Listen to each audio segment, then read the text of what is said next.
আসসালামু আলাইকুম রহমতুল্লাহ। প্রিয় দর্শক, আশা করি সবাই ভালো আছেন। তো কয়েকটি কথা বলতে চাই। নির্বাচন তো সামনে চলে আসছে। আমাদের শহীদ ওসমান হাদি ভাইয়ের কিন্তু এখনও কোনো বিচারের আওতায় আনা হচ্ছে না আসামিদেরকে। খুনি ফয়সলকে এবং ফয়সলের যে মা আছে, বাবা আছে এবং যাদেরকে ধরা হয়েছে এখন পর্যন্ত এই পুলিশ গ্রেপ্তার করেছে, তাদেরকেও কিন্তু কঠোর শাস্তি দেওয়া হচ্ছে না।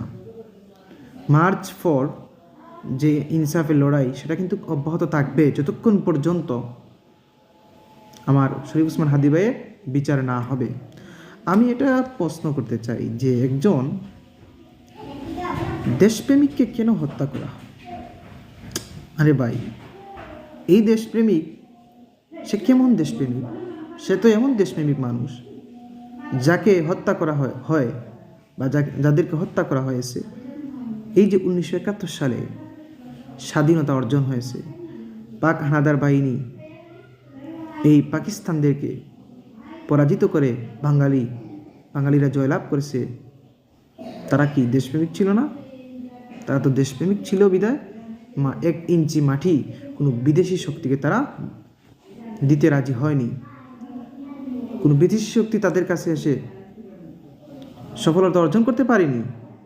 আমি এটা জানতে চাই, দেশপ্রেমিককে যারা দেশকে ভালোবাসে, দেশের জন্য কথা বলে, দেশের ইনসাফের লড়াই, দেশে স্বাধীনতা, সার্বভৌমত্ব, সততার জন্য যারা কাজ করে, তাদের যারা দেশের পক্ষে কথা বলে, তাদেরকে গুম করা হয়। এই আয়নাঘর আছে না, আয়নাঘরে ঢুকিয়ে দেওয়া হয়, তাদেরকে ফাঁসি দেওয়া হয়, তাদেরকে গ্রেপ্তার করা হয়, তাদেরকে অন্যায়ভাবে জুলুম করা হয়।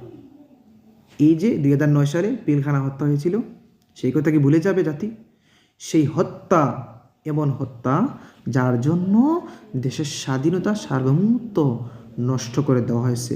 আমি বলবো, এদেশে বাংলাদেশের মধ্যে আর স্বাধীনতা বলতে কিছু রয়নি, সার্বভৌমত্ব বলতে কিছু রয়নি। আর সব শেষ করে দেওয়া হয়েছে। সেনাবাহিনীকে দুর্বল করা হয়েছে।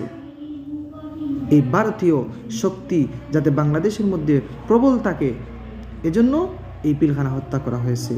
আমাদের সিলেট বোরাইবাড়িতে যে যুদ্ধ হয়েছিল 2006 সালে না, যাই হোক একটা সালে যুদ্ধ হয়েছিল বোরাইবাড়িতে, তখন কি করা হয়েছিল? তারা বাংলাদেশকে নাজুকভাবে দেখেছিল, সেই প্রতিশোধ তারা নিয়েছে এবং আমাদের দেশের স্বাধীনতা, সার্বভৌমত্ব নষ্ট করে দেওয়ার জন্য তারা কি করছে? এই পিলখানা হত্যা করেছে।